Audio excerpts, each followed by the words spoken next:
família preciosa aos olhos de Deus.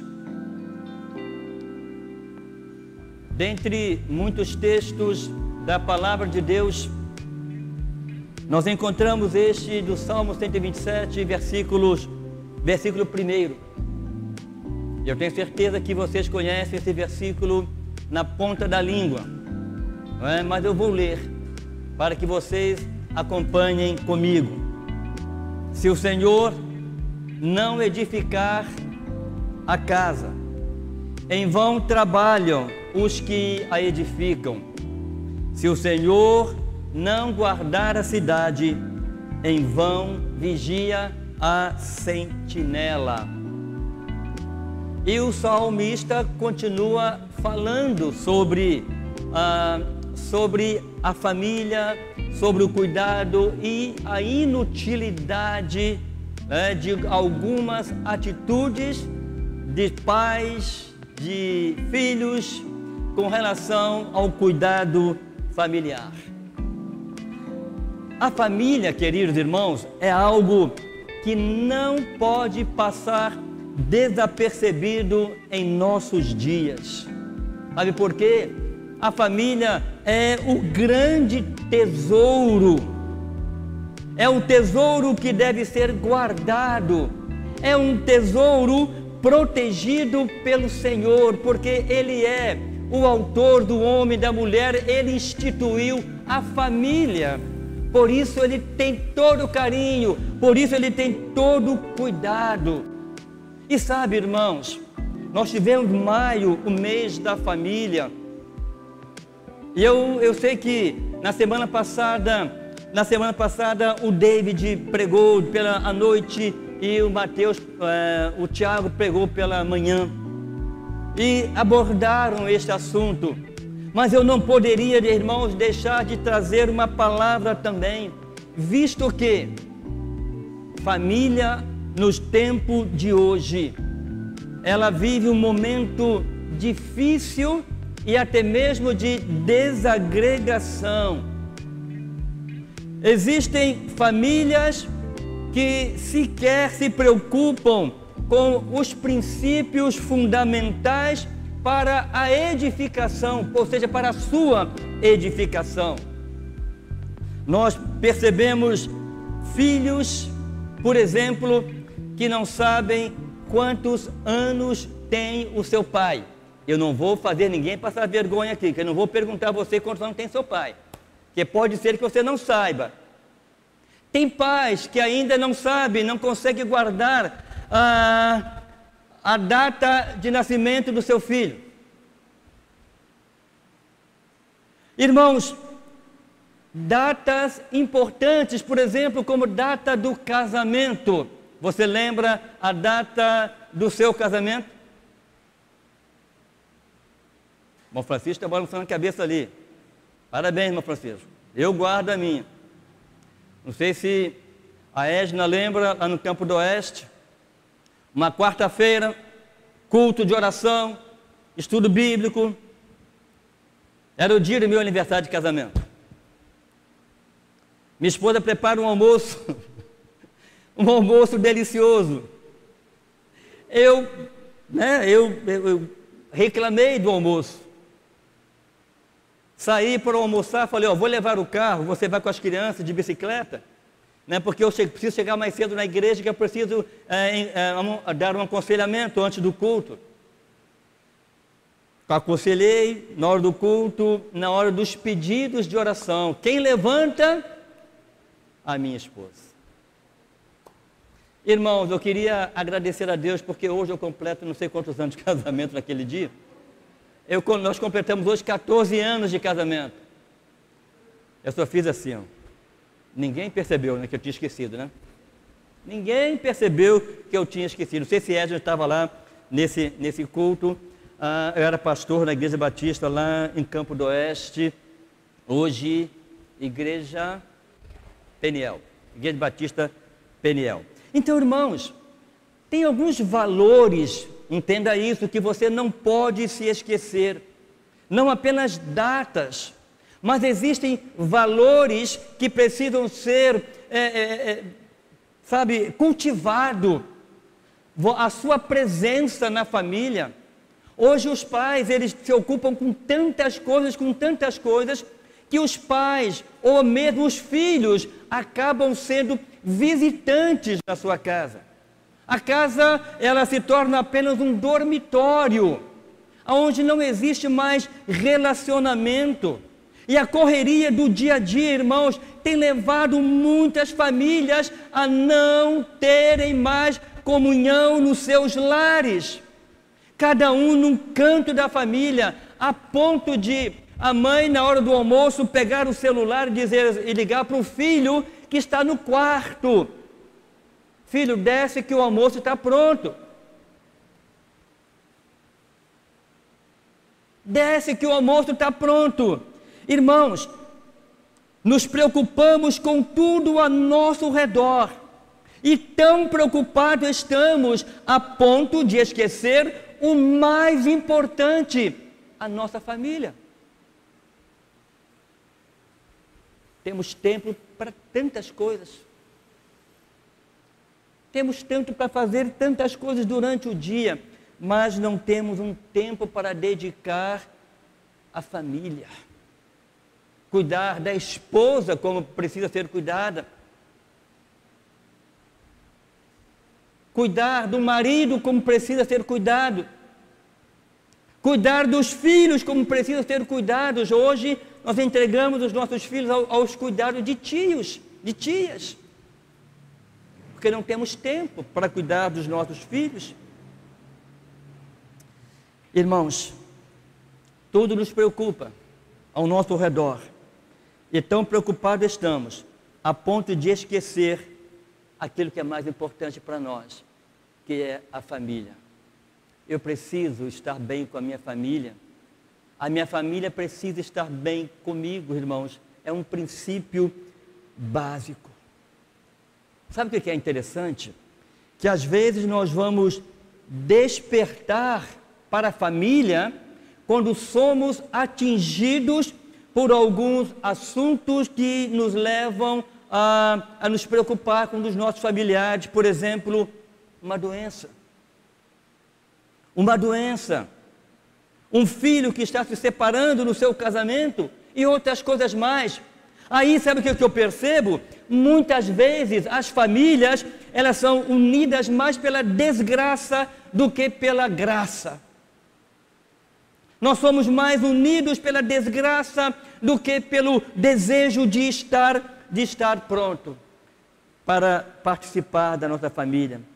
Irmãos, o Senhor tem nos despertado para esta questão. Se você ler a palavra de Deus, se você estudar a palavra de Deus, você vai perceber que no Antigo Testamento, a família incluía o clã. E o que é o clã? O clã são todos os seus descendentes de ancestrais comuns. Quem faz parte do clã? Os filhos, os primos, os avós, os servos, os escravos fazem parte do clã. E nós precisamos nos importar com todos. Lá em casa ocorre algo significativo, importante. Sempre que há aniversário de alguém da família, a minha esposa vira para mim e fala: Dauri, hoje é aniversário de Nayara. Nayara é uma sobrinha, filha do Júnior, irmão dela. Hoje é aniversário do Miguel. Miguel é outro sobrinho que está lá em Portugal, filho do irmão Israel. Hoje é aniversário de casamento do Toninho com a Arlete. Então, ela tem essa capacidade de, juntar tudo isso e ligar, parabenizar. E ela faz mais ainda. Ela pega o telefone e liga para os filhos: olha, não esquece de ligar para o seu primo que está fazendo aniversário hoje. Não esquece de ligar para o seu tio que está fazendo aniversário hoje. Então, irmãos, nós precisamos nos importar com o nosso clã, com os nossos familiares. Nem tempo mais nós temos para visitar um irmão. Não temos tempo para visitar os avós. Só quando está doente, como eu falei, somos mais ligados pela doença, pela enfermidade, pela desgraça do que pela graça. Não deveria ser assim, porque a Bíblia nos ensina que nós fazemos parte, né, de um clã, de familiares, ancestrais, avós, bisavós, pai, mãe, tio, sobrinho, primo, amigos, muito chegados. Isso aconteceu, sabe com quem? Com Jacó. Quando José manda buscar o seu pai, na terra de Canaã, aonde ele morava, sabe, ele recebeu da parte de Deus uma mensagem dizendo: não tenha medo de ir para o Egito, porque lá eu vou prosperá-lo, eu vou estar com você, e vou fazer voltar para esta terra, porque é esta terra a terra prometida. E o Gênesis capítulo 46, versículo 7 diz o seguinte, que Jacó, ele ajuntou os seus filhos, ele ajuntou os filhos dos filhos, ele ajuntou as filhas, e ajuntou as filhas dos seus filhos, e toda a sua descendência, e levou consigo para o Egito. Depois de passar do tempo após exílio, agora já no Novo Testamento, o tamanho da unidade familiar vai se reduzindo. E no dia de hoje, irmãos, é muito pouco esse estreitamento de laços. Os deveres com o trabalho, os deveres com a sociedade, ele consome a unidade familiar, fazendo assim com que uma brecha abra em muitos relacionamentos, deixando assim uma coluna que tem aumentado dia após dia. Os deveres tradicionais, né, as responsabilidades atribuídas pela Bíblia aos pais, já são colocados de lado nos dias de hoje. E quais eram os deveres tradicionais atribuídos aos pais? Eram de provedores, educadores, mestres, sacerdote no seu lar. E os das mães era de dona de casa e mestra, alguém que estaria cuidando e educando do seu filho. Esses deveres eram considerados ainda como origem divina. Hoje, como eu tenho dito aqui, nós terceirizamos tudo isto. E o exemplo está aí, aos olhos nus, do que tem acontecido nas famílias. Hoje encontramos valores da família cada vez mais em esquecimento. Muitas coisas e até mesmo a mídia tem bombardeado este tão grande tesouro que é a família. Por isso que o salmista disse: o Senhor não edificar a casa, em vão trabalham os que a edificam.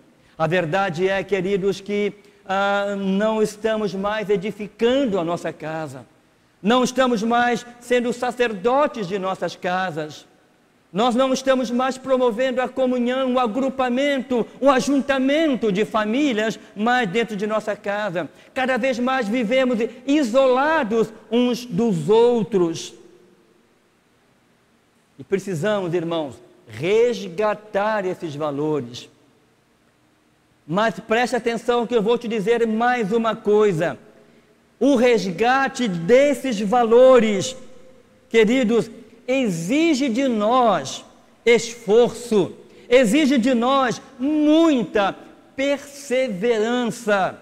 Nós não podemos nos deixar levar pelo que a mídia diz, nós não podemos nos deixar levar pelo que a sociedade diz.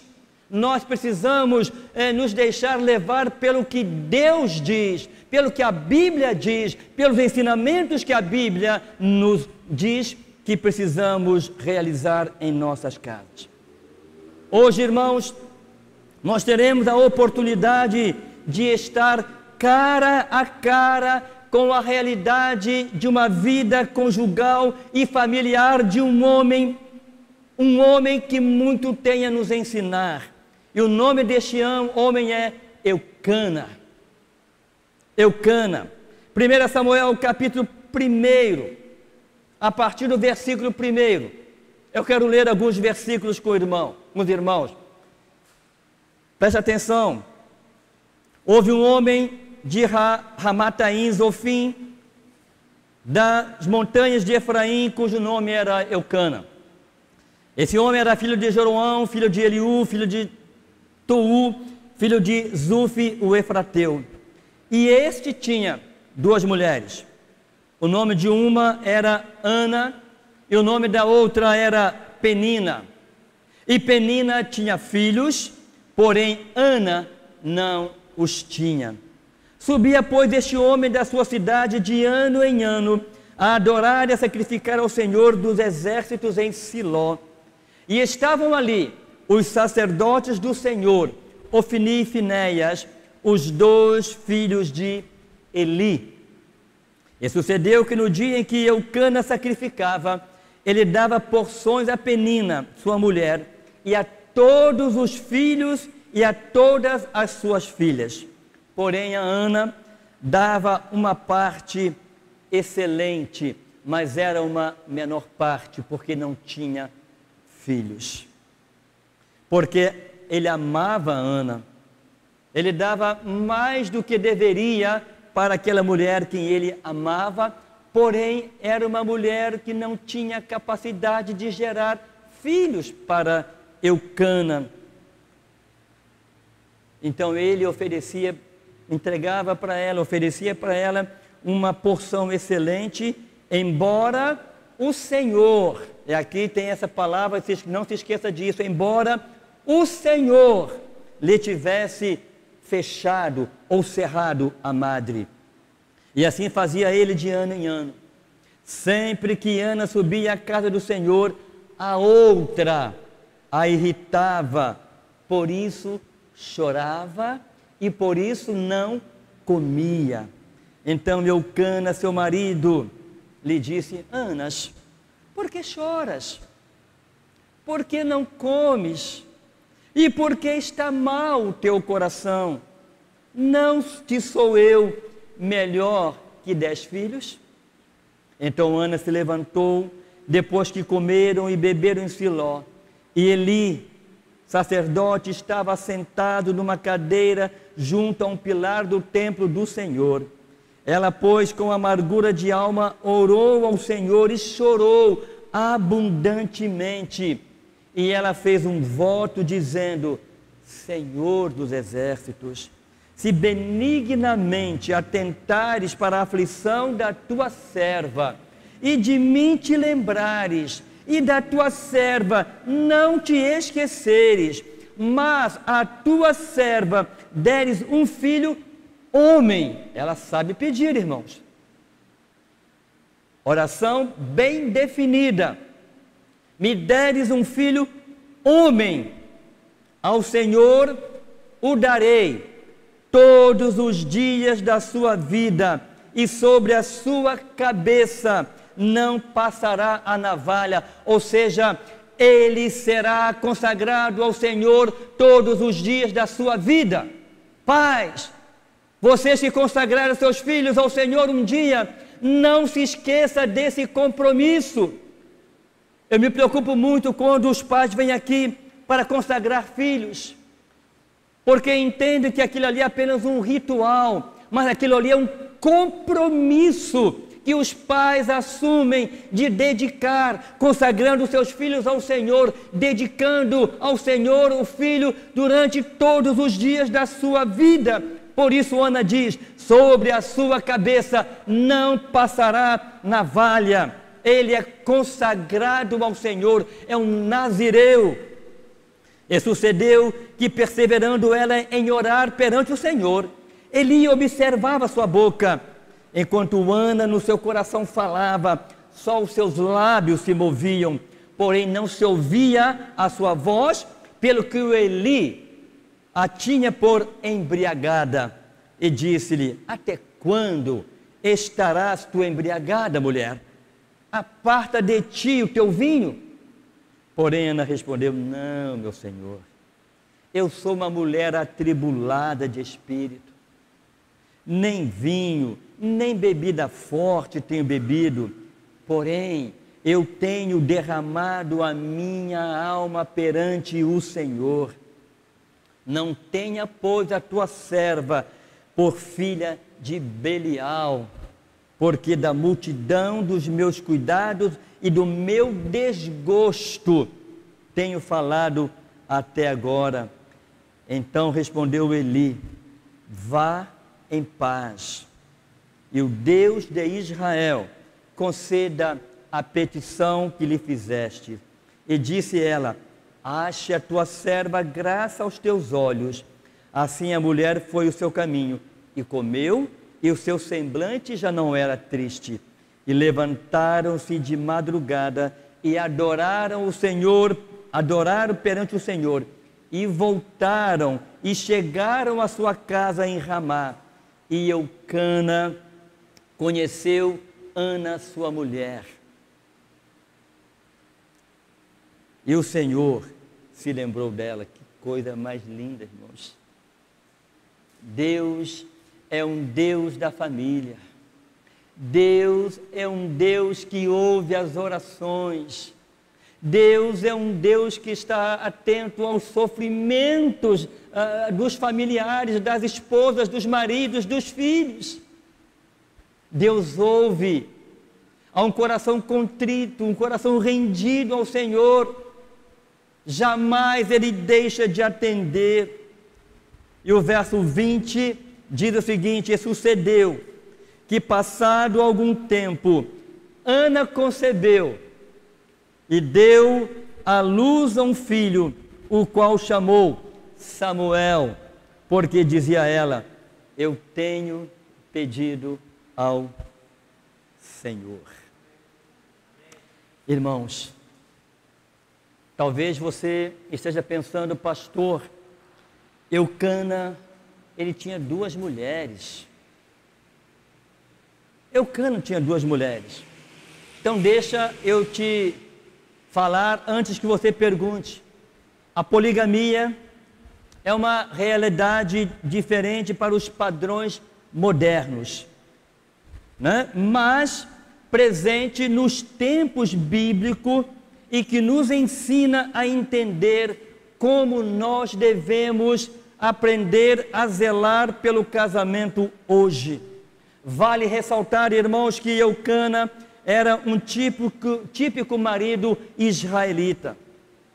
Era um típico marido israelita. Era um homem dedicado, chefe de família. Era um homem ciente dos seus deveres, tanto conjugais como espirituais. Muito religioso. Era um homem que cumpria fielmente a tradição de pelo menos uma vez por ano subir até Siló para sacrificar ao Senhor, onde naquela época assistiam os sacerdotes Ofni e Finéias, filho de Eli. Não quero entrar em detalhes sobre esses dois homens, porque foram péssimos exemplos de sacerdotes. Por isso, eles foram punidos severamente. Talvez agora um leitor mais desatento, um ouvinte mais desatento, poderá estranhar o tipo de família constituída por Eucana. Mas deixa eu te dizer uma coisa, queridos, não era este e nem é este o desejo de Deus para os nossos dias. Com certeza não fazia parte do ideal divino que o homem tivesse mais que uma mulher. Perceba o que diz Gênesis 2, versículo 24. Portanto, deixará o homem o seu pai e a sua mãe, e apegar-se-á à sua mulher, e não às suas mulheres. O texto é bem claro. E continua dizendo: e serão ambos, um homem e a mulher, o marido e a esposa, uma só carne. Irmãos, a poligamia fazia parte de um contexto permitido naquela época por causa de duas situações. Primeiro, num casamento onde a mulher não podia ter filhos. Se a esposa fosse estéril, o marido podia ter outra esposa que lhe garantisse a descendência. Ok? Então era permitido pela lei em duas situações. Então o primeiro é quando a mulher não podia dar filho homem ao esposo. Segundo caso é o casamento na base do levirato. O casamento na base do levirato. O que é isto? O levirato é o costume observado entre alguns povos que obriga um homem a casar-se com a viúva do seu irmão, quando este não deixa descendência, uma descendência masculina, sendo que o filho que nascer da viúva será considerado descendente do morto. Então, nesse aspecto, esta lei, por exemplo, se aplica no caso de Ruth. No caso de Ruth. Então, irmãos, isso não quer dizer, isto não é o mesmo que dizer que nesses casos as coisas funcionavam às mil maravilhas. Imagine um relacionamento de um marido com duas esposas. Ou agrada uma e desagrada a outra, ou agrada a outra e desagrada a uma. E percebam, haverá sempre uma preferência. Qual era a preferência de Eucana? Ana. Tá certo? A preferência de Eucana era Ana. E diz o texto que ele a amava mais. Mas porque ela não podia ter filhos, ele então desposa, casa com Penina, para que pudesse ter filhos, e ela teve vários filhos. Irmãos, imagine o conflito familiar que não existia dentro daquele relacionamento. E o texto que nós lemos é muito claro nisto. As coisas não funcionavam às mil maravilhas, pelo contrário, geralmente se vivenciava muita dor, muito sofrimento, muito conflito, como no caso desta família. Como era o casamento deste homem? Eu posso dizer o seguinte, irmãos, que a primeira coisa que nós precisamos entender aqui desse relacionamento é que o homem quer procurar solução naquilo que Deus instituiu como sagrado. Nós encontramos nesse casamento e em muitos outros do Velho Testamento uma solução humana para um padrão divino. O casamento de Eucana não foi em nada diferente dos casamentos poligâmicos encontrados na Bíblia. E eu acho a Bíblia fantástica, irmãos. A Bíblia ela é fantástica porque ela não esconde os erros. Ela não esconde os pecados. Ela não esconde os deslizes que os nossos pais da fé cometeram. E aqui, no texto que nós lemos, nós podemos entender o conflito nessa solução que o homem tentou dar, né, à família, em contrapartida, ou contrário, digo, aos padrões que Deus havia estabelecido. Deixará o homem pai e mãe e unir-se-á à sua mulher e serão ambos uma só carne.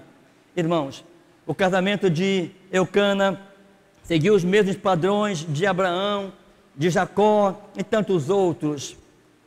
E o que acontece aqui, irmãos, é que uma esteira imensa de problemas, de angústias, de desgosto passa a suceder na vida destes homens. E não apenas aqui no caso, não apenas no caso de Eucana e de Ana, mais especificamente. São homens que optaram por soluções humanas para questões conjugais. Mas a Bíblia também mostra quantas madres foram abertas através da oração sincera a Deus.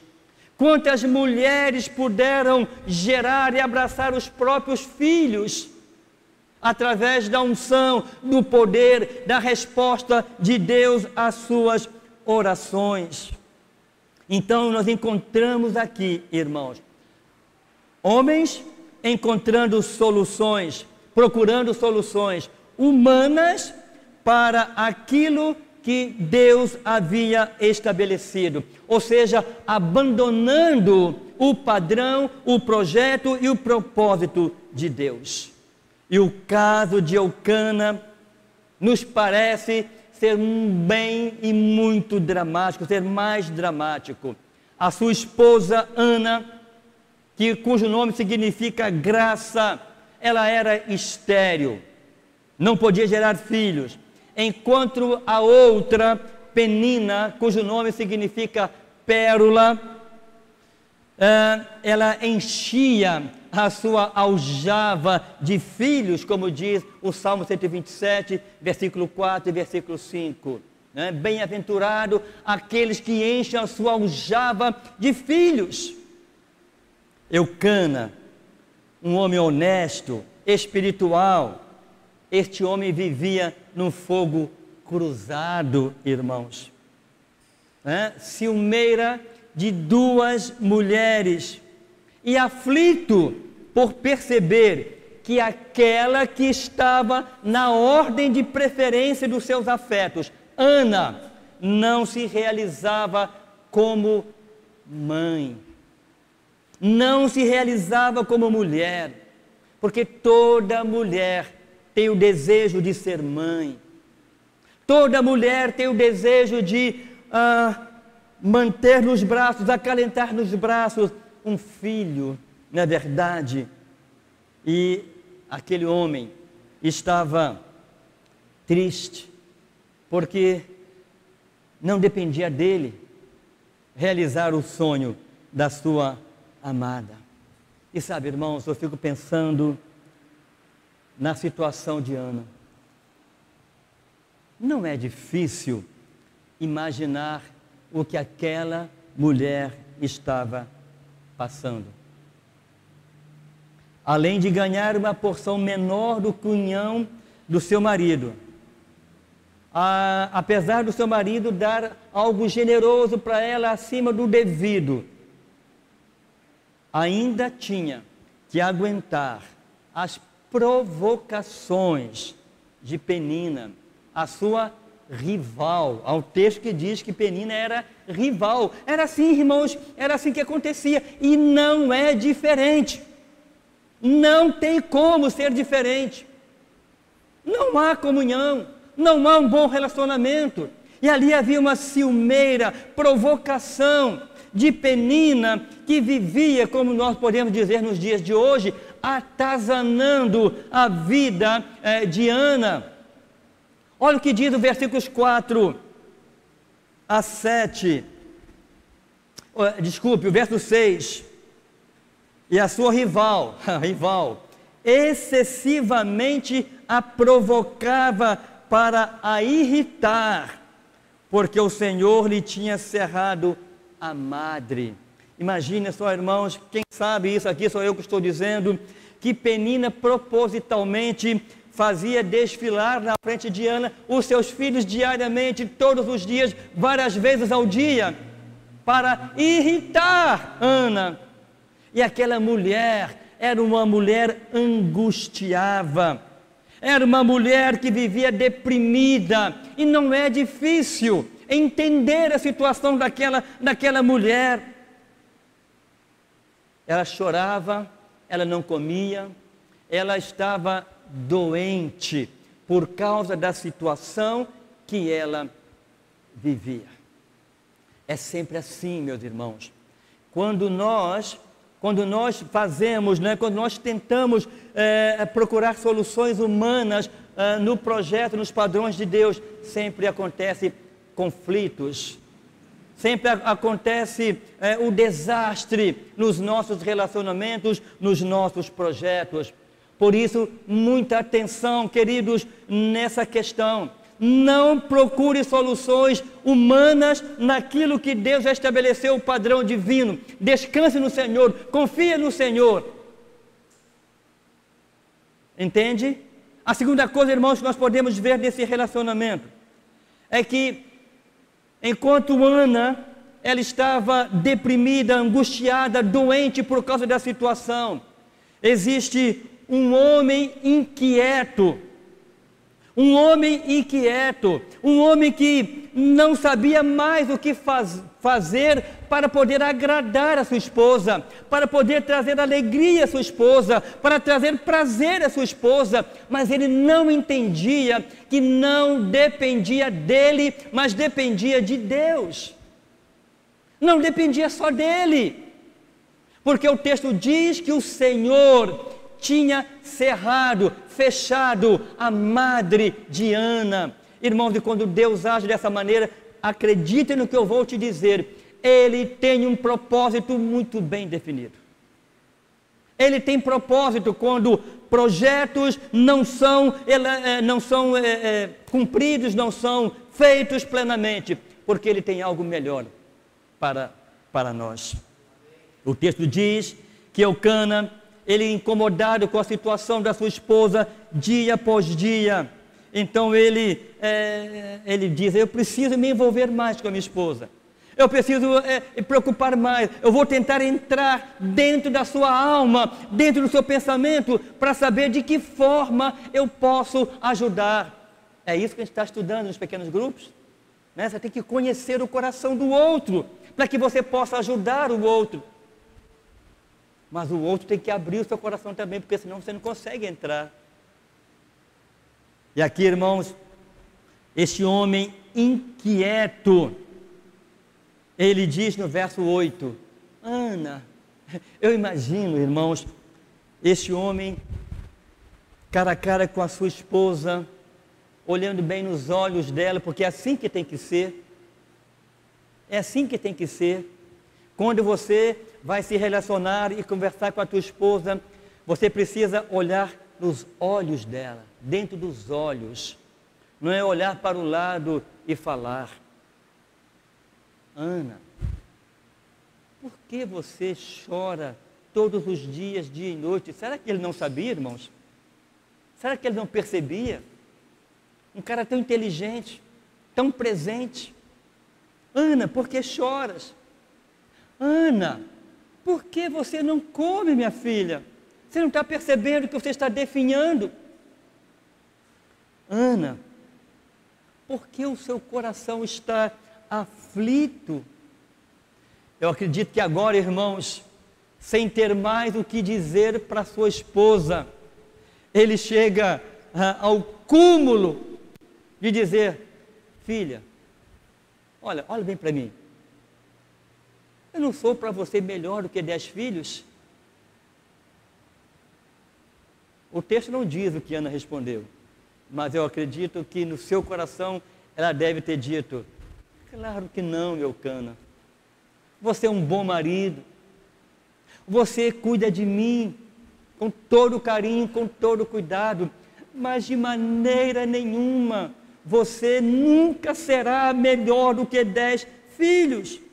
Porque choras, porque não comes, porque está triste o teu coração, abatido o teu coração, não te sou eu melhor do que 10 filhos?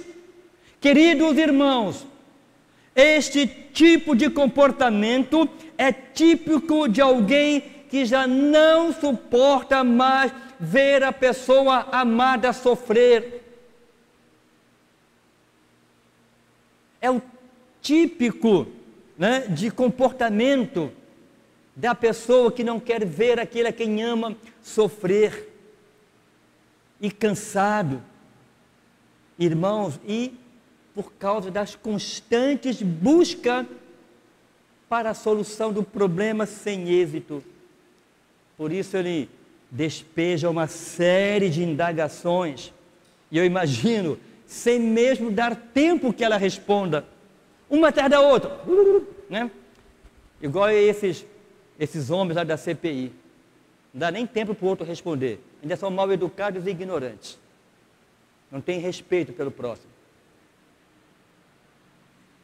Sabe, irmãos, está claro que Eucana, ele tem uma percepção muito lúcida, muito clara, de que a tristeza de Ana vinha do fundo da sua alma, era doença da alma. E essa doença da alma traziam para a sua esposa consequências visíveis. Quais consequências eram estas? Primeiro, estava refletido no físico da sua esposa. Chorava e não comia, não se alimentava, por causa da doença do espírito que estava consumindo a sua vida. Segundo, incomodava o seu interior. Eu imagino que todas as vezes que ela ia conversar com Eucana, ela derramava em lágrimas, assim como ela fez lá no templo, diante do sacerdote Eli, que a teve por embriagada. Essa mulher, ela estava com seu interior doente, deteriorado, um coração triste. As consequências da aflição daquela mulher estavam no seu físico e no seu espírito. Isso era muito visível ao seu marido. Eu fico pensando, irmãos, quantas mulheres, quantas esposas têm se tornado Anas nas suas casas, sofrido nas mãos, no caso, não é o caso do Eucana, mas sofrido na mão dos maridos que não a valorizam, que não suprem as suas necessidades, nem físicas e muito menos espirituais, não são sacerdotes, não são cuidadores, homens que não sabem o que é família, homens que pensam que ser marido é só botar comida em casa ou botar filho para alimentar, mas é muito mais do que isto. É ser uma família, é ter cuidado, é abraçar, é ter carinho, é cuidar, é ser o sacerdote. Irmãos, e como eu disse, a última pergunta desse homem, Eucana, diferente de muitos maridos de hoje, é um apelo desesperado, né, traumático mesmo, de quem quer resolver logo a situação. E ele despejou logo aquela pérola, né? Não te sou eu melhor do que 10 filhos? Para Eucana, esse foi o argumento final de uma árdua tentativa de levantar a moral da sua esposa, levantar o ânimo de quem ele amava. Ou seja, Ana, eu estou aqui, Ana, eu quero cuidar de você, Ana. Você não pode me dar filho, mas isso para mim não importa agora, porque eu te amo, eu quero o teu melhor. Eu no fundo, eu imagino que ele queria dizer isto para ela. Eu não te sou melhor do que 10 filhos. E aquela mulher, ele percebia que a cada dia ela definhava cada vez mais pela tristeza e pela esterilidade. Eu aprendo que a inquietação não é solução para os problemas. Os problemas, eles são resolvidos sim, ele tem a parte humana, mas não somente humana, mas principalmente espiritual, quando nós colocamos nas mãos de Deus. Queridos, Ana descobriu isso. Ana descobriu isso. Ana descobriu que a solução para o seu problema não estava apenas no seu marido. Ana descobriu que a solução para o seu problema, para a sua tristeza, para a sua angústia, para a sua enfermidade, tanto física como espiritual, estava na dependência total de Deus. E quando aquela mulher, ela vai para Siló, para poder cultuar a Deus com seu marido, com a outra esposa, com a rival, ela se coloca no templo do Senhor e começa a orar. É lindo esse momento, irmãos. Esta mulher, ela se derrama diante de Deus e ela começa a falar com Deus no seu íntimo, no seu interior. Ela coloca para Deus tudo aquilo que estava incomodando a sua vida, a sua tristeza, a sua angústia, a sua incapacidade de gerar filhos, o fato de não poder dar filhos ao marido dela. E ela então se derrama diante de Deus, se dobra diante de Deus. Eu imagino que ela diz o seguinte: Senhor Deus Pai, eu preciso que o Senhor ouça a minha oração, eu preciso que o Senhor atenda a minha oração, o meu pedido, o meu clamor que hoje eu faço para Ti. Ó Deus, atenta para a miséria da Tua serva. Queridos, uma oração como esta, não há como Deus não responder. Deus é tremendo, Deus é maravilhoso. Ela não abria a sua boca, mas ela balbuciava, porque ela não precisava gritar para Deus a ouvir, ela não precisava falar alto para que o sacerdote soubesse o que ela estava falando com Deus. Aquele problema era ela e Deus, o problema era dela, e quem podia cuidar dela naquele momento era Deus. Eucana já tinha feito tudo o que podia, agora era Deus. Ei, preste atenção nessa mensagem, querido. Talvez você esteja lutando aí com todas as forças humanas para que Deus resolva o teu problema, mas o teu problema está na mão de Deus, entrega para Ele. Ei, coloca o teu joelho no chão, coloca o teu rosto no pó e diz: Senhor, só o Senhor pode me ajudar. Sabe, queridos, neste ponto vale considerar que a atitude de Ana muito difere do comportamento de alguns evangélicos contemporâneos que pensam que pode determinar o que Deus deve ou não fazer. Atenta, Senhor, para a aflição da tua serva, olhe para o sofrimento da tua serva. E ela faz um voto, irmãos, ela faz um voto a Deus. E voto é coisa séria. Voto é coisa séria. Aquilo que votar a Deus, cumpra. Cumpra. Porque senão Deus vai tê-lo como tolo. E você vai ser chamado de tolo. E votos não cumpridos são votos de tolo. E essa mulher, então, ela faz um voto para Deus. Senhor, se o Senhor ouvir o clamor da tua serva, se o Senhor tiver misericórdia da sua serva e deres um filho homem, que oração bem definida. Ela sabia o que ela queria que Deus desse a ela. Ela sabia que um filho homem seria a solução para toda a doença que ela estava vivendo. Ela não comia, ela chorava, ela angustiava, talvez não dormisse à noite quase. E ela disse: se o Senhor me der um filho homem, eu vou consagrá-lo ao Senhor todos os dias da sua vida. E não se passará a navalha na sua cabeça. Voto de Nazireu, voto de consagração a Deus. E, irmãos, essa mulher muito nos ensina, porque quantas vezes nós fazemos um voto a Deus e não cumprimos os nossos votos.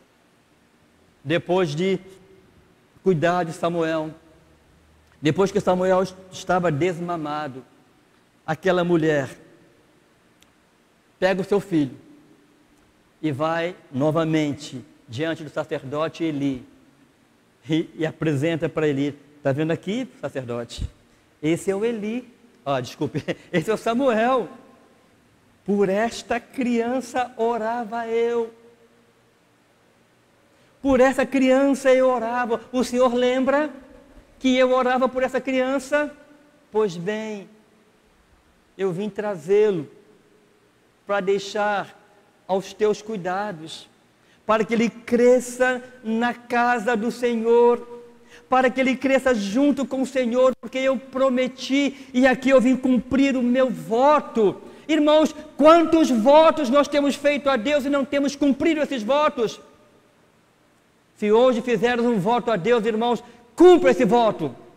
Cumpra esse voto. E sabe, queridos, naquele momento que Ana estava naquele templo, ela travava uma luta pessoal com Deus. Só quem tem muita intimidade com Deus é que pode travar lutas como esta. Eu não te deixarei sem que me abençoes. E no encontro com Deus você pode sair marcado, como no caso de Jacó. Irmãos, Ana, ela se dirigiu àquele que definitivamente tinha condições de resolver todos os seus problemas. E em quarto lugar, irmãos, esta mulher, ela teve a resposta da sua oração, que foi Samuel. Ela entendeu que a solução para o problema não estava no homem, mas estava em Deus, na dependência total de Deus. E ela pôde receber nos seus braços a resposta às suas orações. Verso 17 e o verso 20 do texto que nós lemos. Nós encontramos no verso 17, Eli respondendo a Ana. Ele respondeu para Ana: vá em paz, e o Deus de Israel te conceda a petição que lhe fizeste. E o verso 20 complementa dizendo: e sucedeu que, passado algum tempo, Ana concebeu e deu à luz um filho, o qual chamou Samuel, porque dizia ela: o tenho pedido ao Senhor. Irmãos, Samuel era promessa, e agora Samuel já era alguém vivo no seu útero, na sua madre. A sua madre, antes cerrada, fechada, agora se abre para receber um bebê. E um bebê que viria a ser um grande homem de Deus, Samuel. Um homem que veio a ser um sacerdote, um homem que ungiu reis. Sabe, queridos, eu penso comigo que Ana, ela sai daquela oração, ela sai daquele templo já fortalecida, completamente curada, quando ela sai da presença de Deus. E o verso 18 diz que: ache tua serva, graças aos teus olhos. Assim a mulher foi o seu caminho e comeu, e o seu semblante já não era triste. A cura começou exatamente naquele momento em que ela se coloca diante de Deus e coloca o seu problema diante de Deus, a sua angústia diante de Deus, e na certeza de que Deus a ouviu, e ela sai daquele templo já curada em nome de Jesus. Preste atenção nisso, irmãos. Aqui está uma evidência muito clara de que a fé num Deus de poder pode fazer na vida de uma mulher ou de um homem atribulado. quantas esposas, quantas mulheres estão precisando redescobrir o poder da oração. E não apenas isso, redescobrir o valor da submissão à vontade de Deus. Irmãos, a minha vida, a sua vida, precisa ser uma vida de completa oração. Uma vida de oração. E não apenas orar quando tem a oração da madrugada às 6 horas da manhã, ou no culto de quinta-feira, tem a oportunidade de orar, mas a minha vida precisa ser uma vida de oração, a minha vida precisa ser uma vida de total dependência e submissão à vontade de Deus. Aí sim, nós vamos experimentar na nossa vida a perfeita, boa e agradável vontade de Deus. Amém? Samuel foi resposta à oração de Ana. Samuel foi resposta de Deus para que ela pudesse entender que todos os propósitos de Deus vão ser cumpridos. E por último, irmãos, filhos criados na presença de Deus se tornam adultos comprometidos com Ele. Ana disse, verso 1, o meu coração exulta ao Senhor. Capítulo 2, 1 Samuel. O meu poder está exaltado no Senhor, e a minha boca se dilatou sobre os meus inimigos, porquanto me alegra na tua salvação. Irmãos, Ana, agora ela entoa um cântico de vitória, um cântico de louvor, um cântico de gratidão. Ela disse, o meu coração exulta no Senhor. Irmãos, o nosso coração exulta no Senhor. Você pode dizer, o meu coração está alegre no Senhor, e o meu poder está exaltado no Senhor. A minha boca está dilatada para louvar, engrandecer e agradecer ao Senhor pelos benefícios que me tem feito. A sua boca está aberta, irmão, a tua boca está dilatada para glorificar esse Deus tremendo e maravilhoso.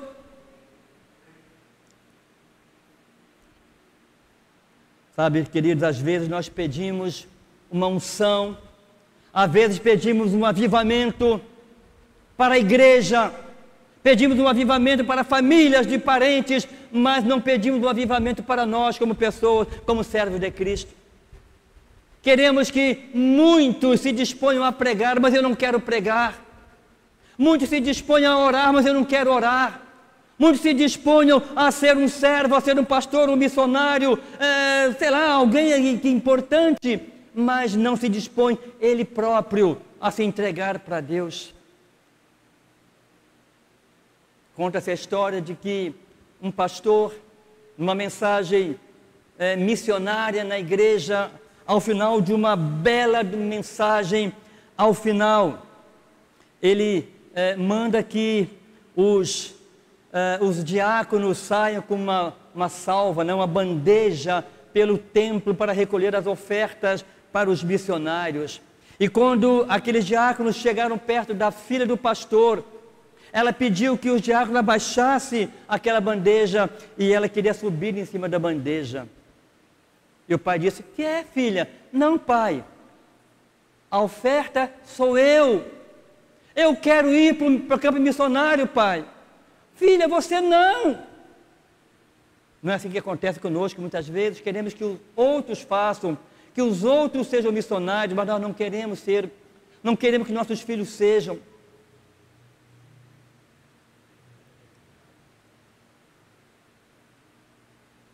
Ana entendeu isso para a vida do seu filho. Ela honrou o seu voto e consagrou Samuel para o serviço na casa de Deus. E mais, ela não mandou o marido levar, ela o levou pessoalmente. E aqui, irmãos, nós podemos ver plenamente a ação de Deus na vida daquela família. Embora fosse uma família poligâmica, mas dentro dos padrões vigentes da época, legais. Mas Deus especialmente olhou para aquela mulher, olhou para aquele marido, honrou aquela mulher e honrou também aquele marido que era cuidadoso da sua esposa. O que é que nós podemos aprender, irmão, de tudo aquilo que nós falamos aqui nesta noite? Primeiro, vale sempre a pena manter-se dentro dos planos de Deus para o nosso casamento, para o nosso relacionamento conjugal. Segundo, não é porque o casamento apresenta problemas que se deva acostumar-se a eles como se fossem naturais. Problemas existem e precisam ser resolvidos. Terceiro, pais e mães que se dedicam a uma vida de oração têm a recompensa da ação do Espírito Santo de Deus em suas vidas, conseguindo uma qualidade de vida melhor e vendo o seu filho, quando adulto, servindo a Deus. Quarto, quando dedicamos os nossos filhos a Deus e nos esforçamos para fazer deles as melhores pessoas do mundo, Deus recompensa o nosso esforço e o usa para o nosso bem e para o bem do nosso filho. Queridos irmãos, maridos, esposas e filhos, família, que Deus nos ensine a viver como casais, que Deus nos ensine a viver como famílias dedicadas a Ele. Amém? Eu vou orar nesse instante. Eu quero orar pelas famílias. Eu quero orar por você. Quem sabe você está passando um momento difícil na sua vida, no seu relacionamento. Quem sabe existem algumas coisas que estão te incomodando tremendamente. E isso tem feito de você uma pessoa triste, amargurada. Quem sabe esses problemas têm tirado de você a fome, o sono.